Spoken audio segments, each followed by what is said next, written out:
सध्या राज्यभरात पावसानं चांगला जोर पकडलेला आहे। अशा पावसाळी वातावरणामध्ये हातात गरमागरम चहा आणि सोबत भजी हा प्रत्येकाचाच बेत असतो।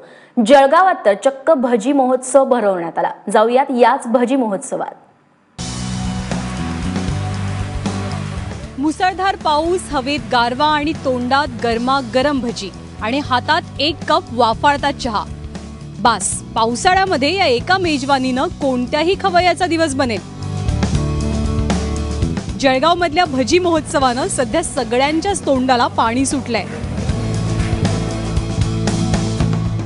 जलगांव में बहुत अच्छा ये नया प्रोजेक्ट शुरू हुआ है और अच्छा लग रहा है। जैसे महीने में 15 दिन में एक बार सब लेडीज आ सकती है और इतनी सारी वैरायटी एक जगह नहीं मिलती है हम लोगों को। ना तो हम लोग घर में बना सकते हैं ना कुछ भी।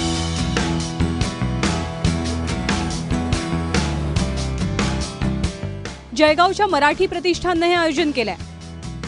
एक ना अनेक अशा वेगवेगळ्या 15 प्रकारच्या भज्यांची मेजवानी आहे इकडे। भज्यांबरोबर गप्पांनाही रंग चढला आणि बघता बघता अफाट गर्दी जमली। आता इतका खास माहोल जमलाय तर एक सेल्फी तो बनता है।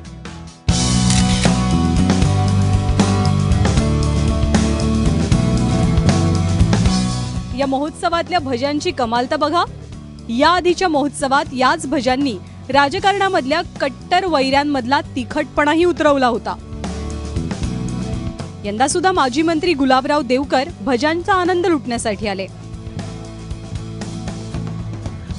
मला खूप आनंद वाटला आणि ती काळाची आणि या शहराची गरज आहे। आपल्या शहरामध्ये नागरिकांना निवांत कुठे जाण्यासाठी माध्यम नाही आहे, कुठे व्यवस्था नाही आहे आणि म्हणून या उपक्रमाला अतिशय महत्त्व प्राप्त झालेलं आहे।